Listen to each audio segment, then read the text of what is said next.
fiery horse with the speed of light, the cloud of dust, and a hearty hi-yo, Silver, the Lone Ranger.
With his faithful Indian companion, Tonto, the masked rider of the plains led the fight for law and order in the early western United States. The stories of his strength and courage, his daring and resourcefulness have come down to us through the generations.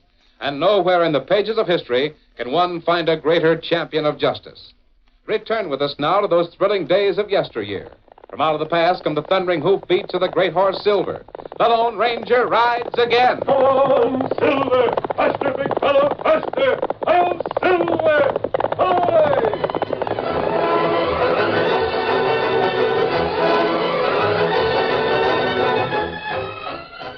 With steady hands and skillful manipulation that bespoke years of experience, Sam Deering tooled his weather-beaten stage around the big bend of Cedar Mountain. The road leveled off at this point. It was an ideal place to pick up lost time.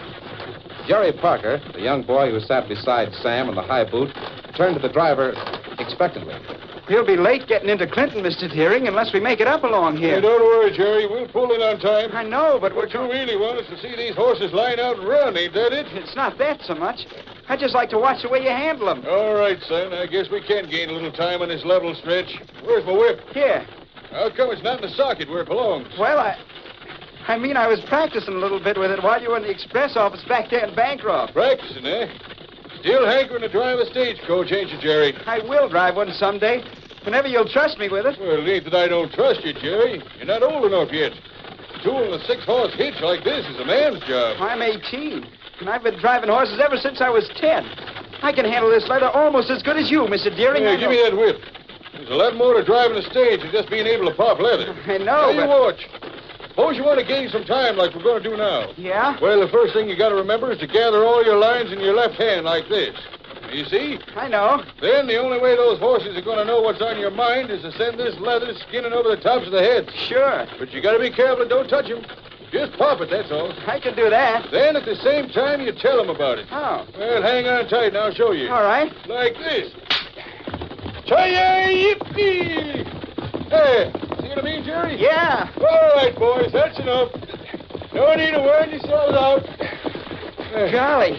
Yeah, see what I mean, Jerry? I'm sure I could do it if you Well, give me... time enough of that when you're a little older. You keep on with your job in the stable for a few more years.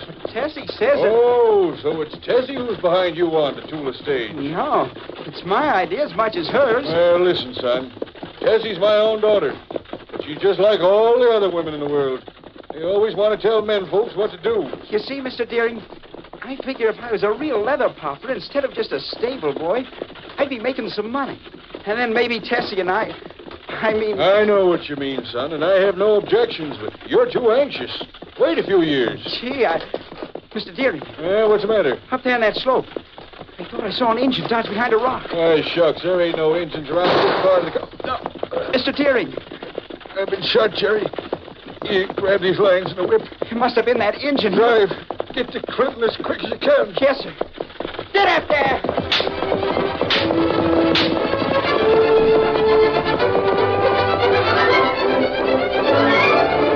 Here comes old Sam. Say, he's really pushing them critters.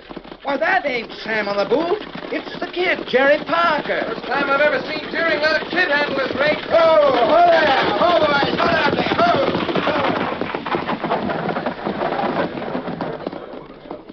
Oh. Where's Tessie?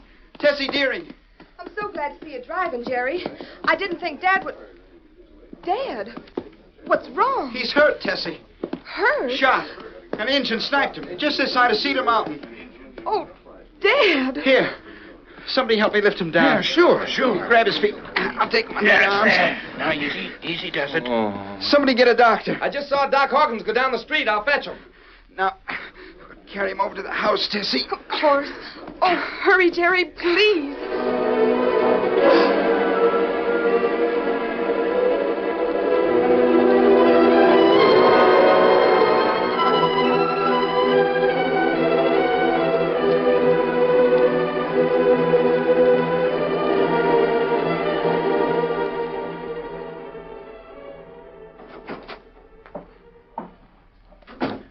What does the doctor say, Tessie?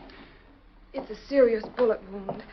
But he'll be all right if he rests for 3 or 4 weeks. Gee, I'm sure glad to hear that. Who did it, Jerry? An Injun. I saw him up on the slope a few seconds before he fired the shot. I can't understand it. Do you think it could have been an accident? No. Whoever was gunning for your pa lined up his sights on purpose. But why? Dad hasn't got an enemy in the world. I don't know. But I'm going down and tell Sheriff Holmes about it. Exactly where it happened, and Wait. maybe... Dad wants to see you. Go on in.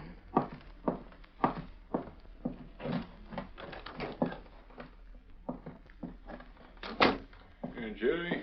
Are you feeling any better, Mr. Deering? Oh, a little bit. Doc Hawkins took a slug out of my chest. Take more than one of them to kill an old codger like me. That Injun. I'm going down to the sheriff's office and tell him about Oh, it. you don't think the redskin's still perched up in the mountain with a rifle in his hand, do you? No, but... Let Tessie talk to the sheriff. You've got a more important job to do. You mean... Somebody's got to take the stage out into 10 Tree. Gee. You're really going to let me take her in, Mr. Deering? Think you can handle it? Sure. I mean, I'll do my best. You're really not old enough to be popping leather, Jerry. There ain't another driver in town. I can do it. You've got to, son. If our stage ain't in 10 Tree tonight to pick up half the mail, we lose our share of the government contract. I know. If it ain't delivered back in Bancroft by tomorrow afternoon, Ken Ordway will get the whole franchise. I can beat Ordway. Pinch Folsom's driving for him, and I know I can handle a team as good as Pinch can. Ordway's got a newer rig. And extra horses if he needs them. Ours are just as good. Maybe. What I want you to remember is this. There's a heap more to tooling a stage than just popping buckskin. Ease a team on the hills. Don't be afraid to use the brake. I'll remember. I hope so, Jerry. Every chip I've got's on you. Now get out of here and go to work. You're not a stable boy anymore. You're the Deer and Stage Line's one and only leather popper. Gee. Now get. Yes, sir.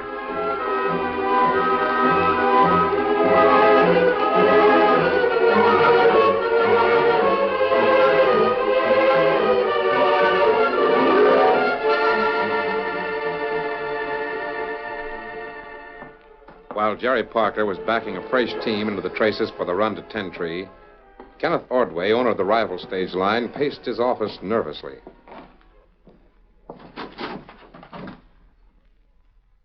Pinch, where have you been? Had to take off that engine get-up and then ride a back trail into town. Deering's coach came in a few minutes ago. But the old codger wasn't driving. I put a Yeah, slug not in in him. the right place. He's still alive. He can't be.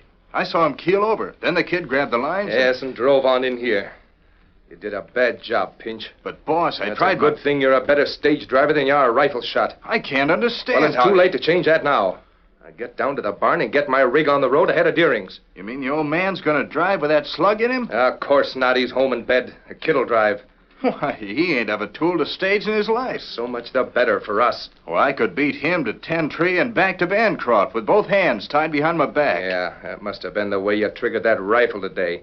With both hands tied behind your back. Oh, listen, boss. Shut up. Now get out of here and get on the road ahead of that Parker boy. You understand?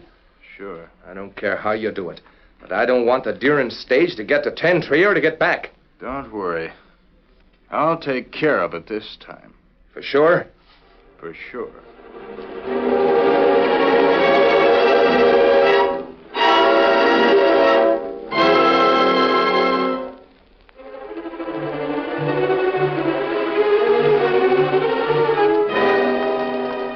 On a rocky trail that wound high above the main road through Bitter Creek Pass, the Lone Ranger, Tonto, and Dan Reed reined their horses to a halt.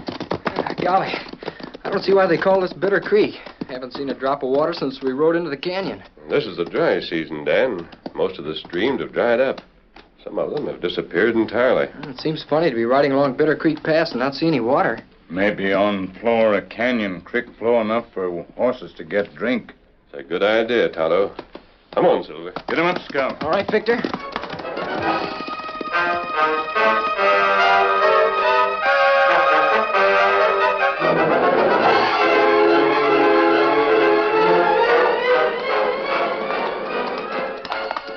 Here's some water. It's enough for a drink. Ho, Silver. Ho, Ho, boy. Victor, ho. Scout. Ho, fella. Ho. Is this Bitter Creek, Tonto? Ah.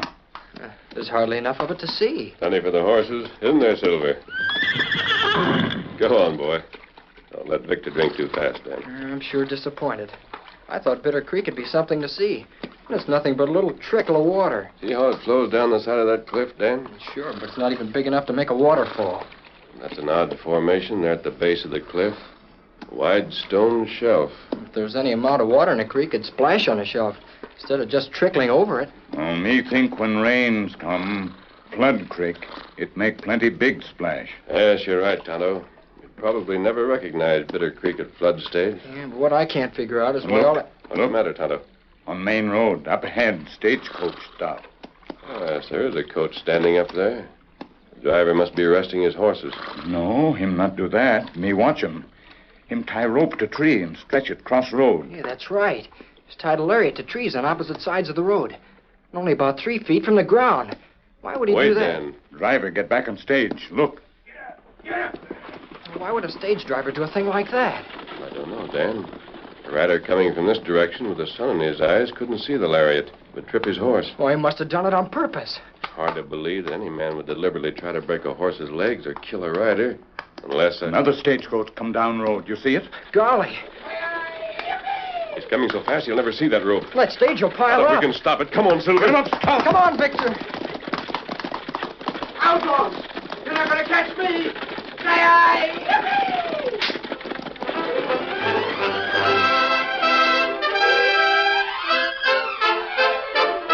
The curtain falls on the first act of our Lone Ranger story. Before the next exciting scenes, please permit us to pause for just a few moments.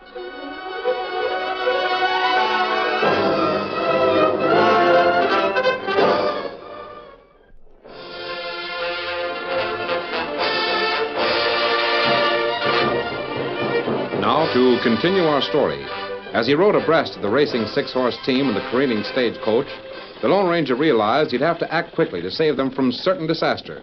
He shouted to Tonto and Dan. Tonto, try to reach the bridle of the lead team. Get him up, Scout. Dan, stay behind Tonto. Sure. Try to get up on the boot if this boy... I haven't got a gun, but no outlaw's going to pull this stage down without a fight. Wait, pull up. There's a trap on the road ahead. You won't get me. Closer, Silver, closer. Now, steady, boy, while I... You think that There's a rope across the road. You'll pile up unless you stop now. Let go of me. Give me those lines. Whoa, whoa, ride that brake. I won't. I said ride it. Whoa, boy, back. Whoa, whoa, whoa, back up. Whoa. Golly. Steady. We're almost on top of the rope. There. Can you see what he's talking about?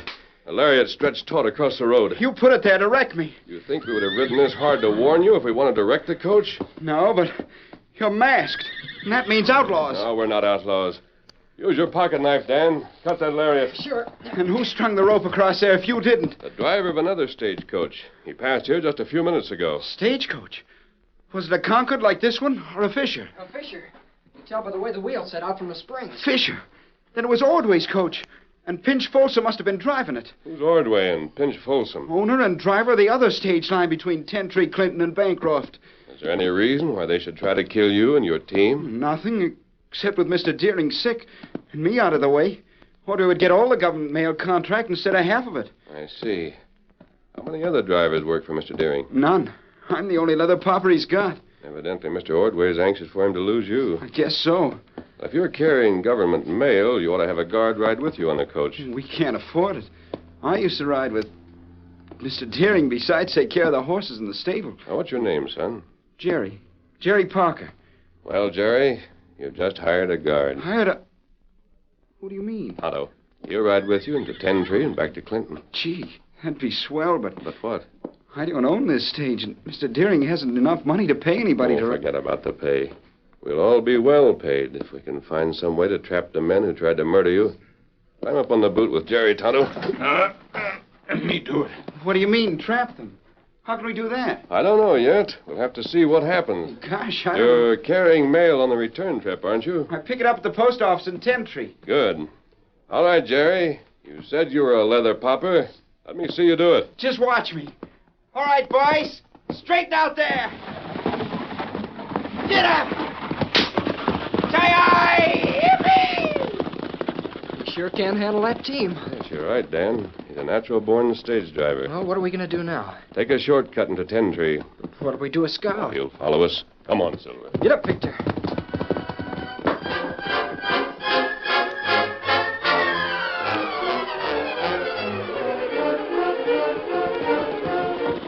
In the meantime, Pinch Folsom, driver of the Ordway coach, pulled into the stage depot at Ten Tree. Whoa! Whoa there, you critter! Whoa! Whoa there! Whoa! Whoa! Hello, Shorty. Hey, you must have been prodding them critters. They're really blowed. Yeah, hitch up a fresh team. I got to line out of here as soon as I pick up the mail pouch. Yeah, somebody waiting to see you. Yeah? Who? Your boss, Mr. Ordway. Ordway?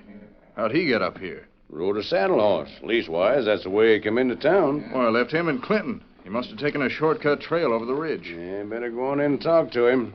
He ain't in a very good mood. Yeah.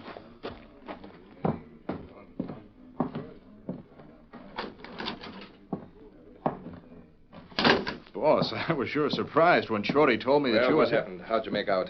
What do you mean? You know exactly what I mean. The Deering coach, where is it? Piled up on the road down by Bitter Creek. The boy was driving the Parker kid. Got a broken neck like as not. Ain't nobody can live through a smash like that. How'd you do it? Trip rope. Strung it across the road about 3 feet from the ground. Used my best leather lariat, strong as steel. Did you see the accident happen? Oh, no, I didn't exactly see it, but the kid was only about 2 miles behind me. He couldn't have missed the rope. How do you know he didn't see you? Stop worrying. I tell you, he didn't. I cut in ahead of him before he pulled out of Clinton. I hope you're right, Pinch. Nearer right than you are with a rifle. Oh, I tell you, the job's done, boss. The only thing we got to worry about is getting around that wreck when we go back to Clinton. Must be quite a pile of junk there on the road. I hope so. You riding back with me? Yeah. I'll leave my saddle horse here. About the mail? I'll take care of that. This trip is going to be the most important one we've ever made, Pinch. Yeah? It's the last day of the month. And if Deering's coach don't carry any mail, I'll get the whole contract. Deering's coach carrying mail? That's a good one. How can he carry mail if he's piled up the... What's that? Must be one of the boys tooling the wagon. That's no wagon. It's a coach and a 6-horse hitch. Oh, boys, hold it out. And look who's popping leather. Sam Deering's stable boy. So Deering's stage is piled up on the Bitter Creek Road, huh? I can't understand it. You can understand this. Get out of here and hitch up your team. Sure. I'll go to the post office and pick up the mail pouch. Stop for me there. I still can't. You're wasting time. Move!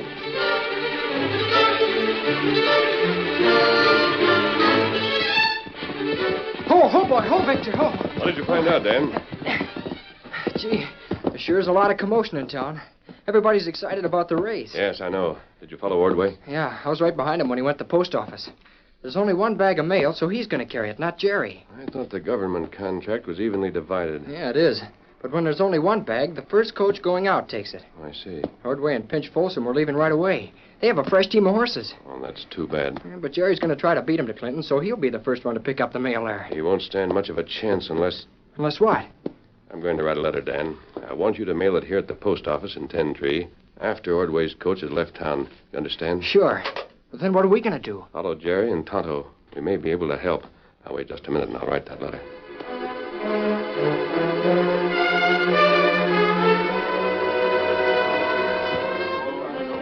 There it is, Mr. Ordway. That's all the mail.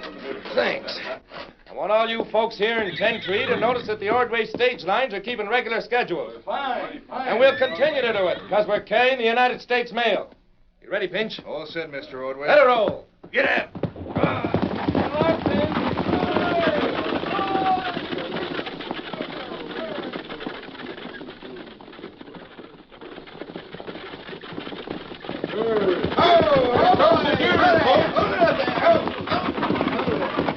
Ain't much sense you making a run as a kid. Why not? Well, Ordway's out ahead. You can't beat him. Besides, he's got the mailbag. If I get into Clinton first, there might be more mail there. Oh, you haven't got a chance.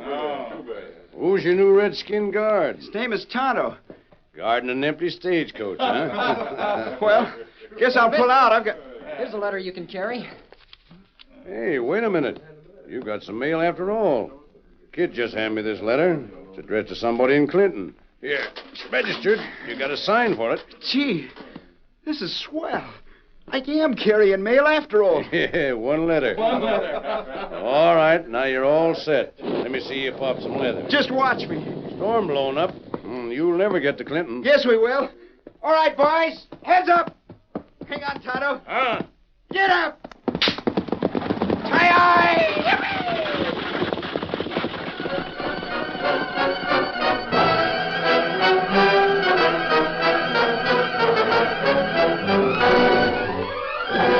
Jerry Parker had been over the route from 10 Tree to Clinton many times, and he knew what the storm threat meant.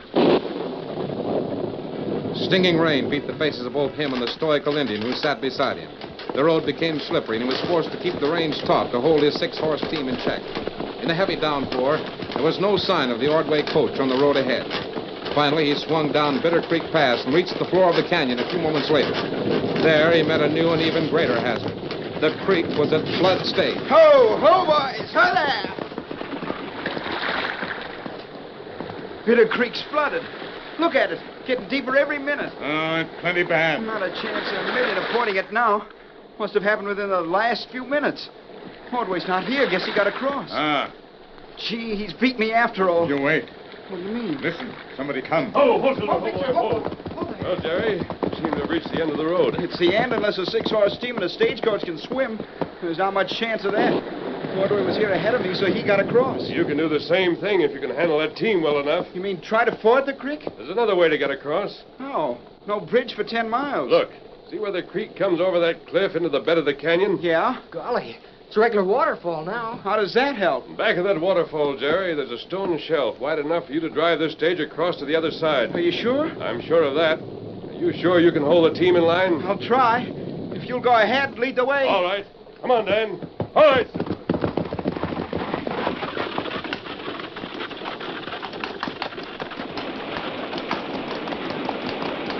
That's the way, Jerry. Come straight ahead. Ho, ho, boys. Ho there. Oh, we made it.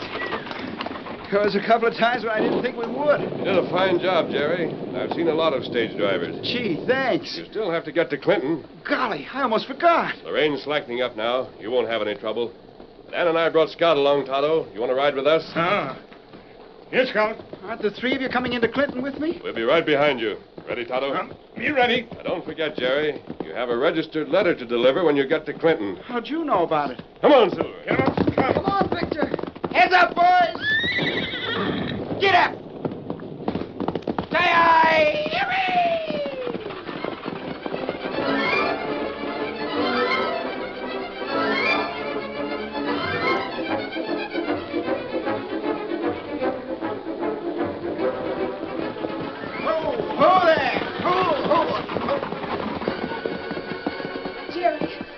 Jerry, Dad and I have been so worried. We were afraid the storm had... I got through it all right. Where's the Ordway coach? Is it going on to Bancroft? Why, didn't you know? What? A man rode in on horseback just a few minutes ago. Mr. Ordway and his coach are stuck up to the hubs. They tried to ford Bitter Creek. Stuck? Golly, that means I'm here first. Of course. Did you bring the mail? No. Ordway had that. He left 10-3 first.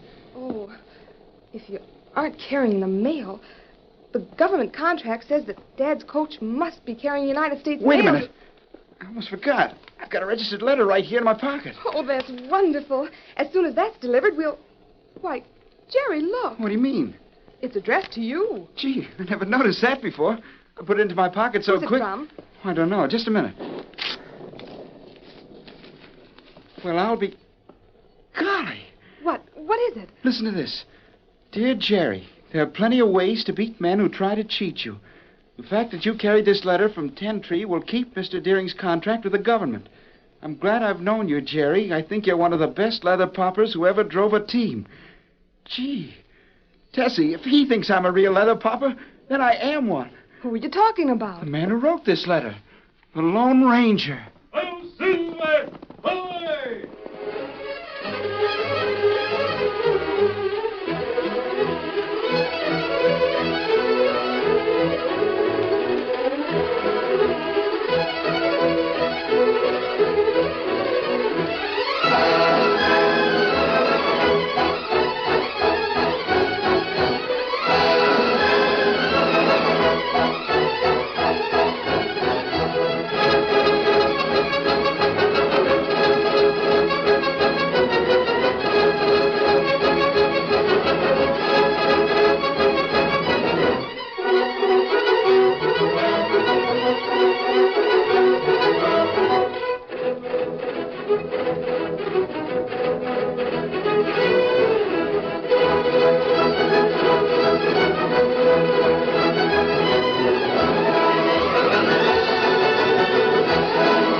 The story you have just heard is a copyrighted feature of the Lone Ranger Incorporated.